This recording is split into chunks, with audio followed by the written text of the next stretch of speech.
Hello and welcome back. Sean here, Mountains Garage in the beautiful state of Maine. In the fall of 2006, after spending the summer framing the garage, it was closed in by Labor Day, and I was going to spend the winter wiring, insulating, painting, etc. Somewhere between Labor Day and Christmas, I struck a deal on a lift. I actually bought two of them. Another guy that I knew, just an acquaintance, wanted one at the same time. We got hooked up. We bought two, which is always better. The guy delivered them from Rhode Island. And in the process of that deal, I bought a transmission jack. I had no idea it would last, much like the lift, for 16 years. Back then, prices were a lot better. I believe we paid $1,200 or $1,300 for each lift. And I paid $200 for the transmission jack. I do remember that. And it's been great. However, the plate on it is adequate, just barely. And it has two bolted pieces underneath for the safety strap. So a transmission pan is always pivoting on the bolt heads. And I usually put a block of wood in there, which only adds to the whole uneasiness of the whole thing. And if you're doing anything else, it's a challenge. I'm just about to pull the rear end out of the Dodge Dart. And I've been dreaming of making a saddle arrangement to hold the rear end and some better pieces to hold the transmission pan when we're just doing transmissions. And I woke up this morning and decided today was the day. Like most of my dreams I have, the raw material is going to come from right under the bench or outside, wherever the 2 or 3 places I stash steel, say that 10 times. So I dug out some stuff. Now this round thing, like a good boy, I wrote dust shield on it. But I didn't write what dust shield for what. I believe it's Dana 60 front axle. I probably found that the ID and OD worked to press on a new dust shield. I believe that's where it was, behind the U-joint on a Dana 60 front axle. I did one a few years ago. Anyway, it didn't stop me from cutting off an inch of it to make my saddles out of. It's 3-inch ID, which most axle tubes are, if I had cut it in half, but I cut it back down below half, leaving me a small piece. I'm going to make an adjustable pad to go up under the pinion. So I'll basically lay out what I'm going to do, and we'll get after it. But I forgot to mention these pieces, the stainless ones. It only happens to be stainless because I bought a whole dumpster full of this stuff. These are going to have slots cut in them. And they're going to bolt to the corners of the plate, and these will actually go under the transmission pan. Made them 4 inches deep, which should accommodate most pans, but they'll swivel and slide so you can actually go up on the pan rail. The pan will sit in here, and that's a lot safer. I've worked some nice transmission jacks that just had a piece of angle iron. You weld it here. This will work just as well. I had another jack that used to have pins, so I think that's going to work. I actually worked a little bit yesterday and cleaned near the rear end of the Dodge Dart, so I'm almost ready to remove it. This is my transmission jack, and they say there was bolts here holding the safety strap arrangement, so I'm going to drill and tap each corner for my new sliding pins, and they can stay in place, and the rear end attachment is going to bolt across here, and just with another piece of it coming out, just small square tubing. I'll have an adjustable foot for the pinion to kind of steady that, because you need to make a tripod out of it. And I believe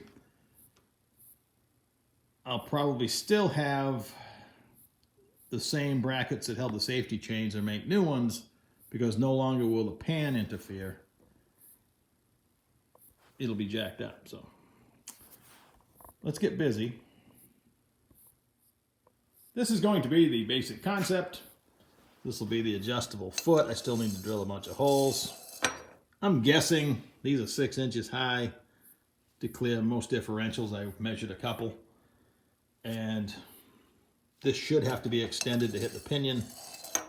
I'll put these on probably 1/2 or 3/4, holes on center holes, so I'll be able to pin that at any height you need. I'll get lots of welding practice on this one, including some stainless. These, I'm going to cut some 3/8 slots between these lines. So I'll probably do that first. When I picked out the 3/8 thick stainless to make these adjustable pads out of, I had an idea it might machine, well, slowly. Not like regular steel where you can turn the RPMs up. I settled on about 190 RPMs and was able to get all 4 of them done, but it took 2 or 3 times longer than it would have with mild steel. And of course, no operation is complete without a mistake. I ended up with 10 fingers, so that's a good thing, but I had a counterclockwise operation with one handle and a clockwise operation with the other. And when I swapped operations, I went the wrong way and gave myself extra slot on that one, but 3 of them come out really nice. One doesn't match, but you know, it bothers me, but I'm going to let it go. And maybe this is a special application, and someday I'm going to say, wow, I'm glad that slot was just a little bit longer.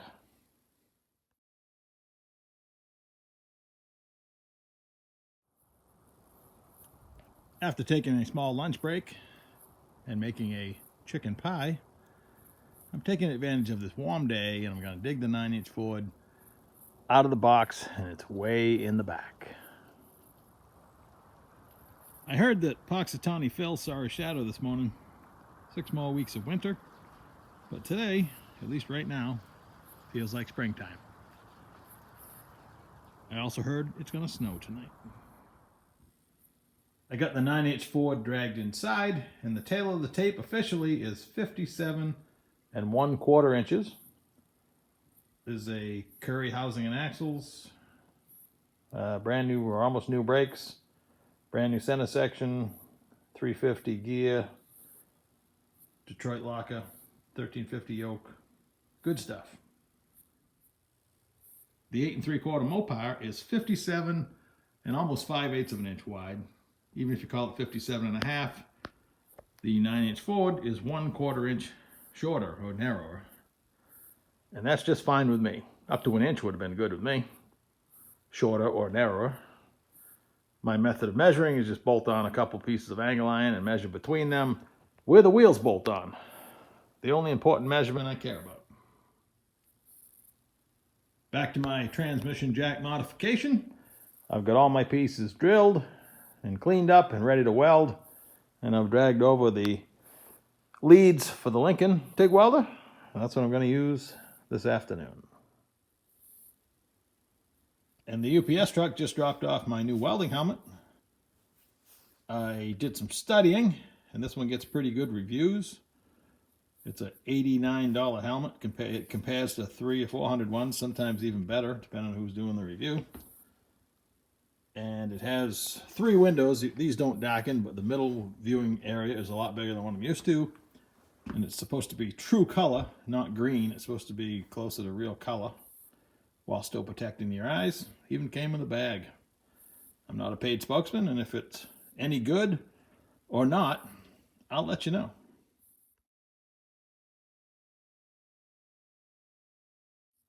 Actually being able to see while I'm welding was fantastic. The Yes Welder helmet worked great. I can't wait to use it some more. I got everything welded up. Tomorrow, we can remove the rear end from the dot. In the middle of welding, I had to go up and meet the school bus, which I do every day. And this is my son, Marcus. Hello. Hopefully my future help here in the shop. He has a lot of great potential. He's way smarter than I am at 10 years old. Even at my age, I think he's smarter than I am. So also during this project, this afternoon, the UPS truck and the FedEx truck showed up, and I have some parts to work with. So tomorrow, I'll definitely be pulling the rear end and the springs out of the Dart, and I'll catch you then. Go.